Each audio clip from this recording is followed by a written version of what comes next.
ইরাকের দক্ষিণাঞ্চলের আল-ফাও বন্দর এলাকায় দুটি বিদেশি তেলবাহী ট্যাঙ্কারে হামলার ঘটনায় এক নাবিক নিহত হয়েছেন। এ ঘটনায় মোট ৩৮ জন নাবিককে জীবিত উদ্ধার করা হয়েছে বলে জানিয়েছে ইরাকি কর্তৃপক্ষ। খবর দিয়েছে আল জাজিরা। দেশটির রাষ্ট্রীয় সংবাদ মাধ্যম ইরাকি সংবাদ সংস্থা INA জানায়, ইরাকের জলসীমার ভেতরে থাকা দুটি তেলবাহী ট্যাঙ্কারে নাশকতামূলক হামলা চালানো হয়।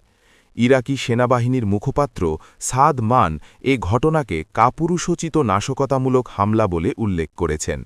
তিনি বলেন, হামলাটি ইরাকের জলসীমার ভেতরে সংঘটিত হয়েছে, যা দেশটির সার্বভৌমত্বের স্পষ্ট লঙ্ঘন।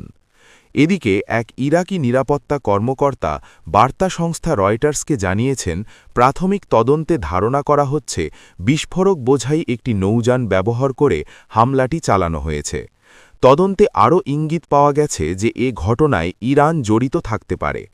হামলার পর দুটি ট্যাঙ্কারেই আগুন ধরে যায়।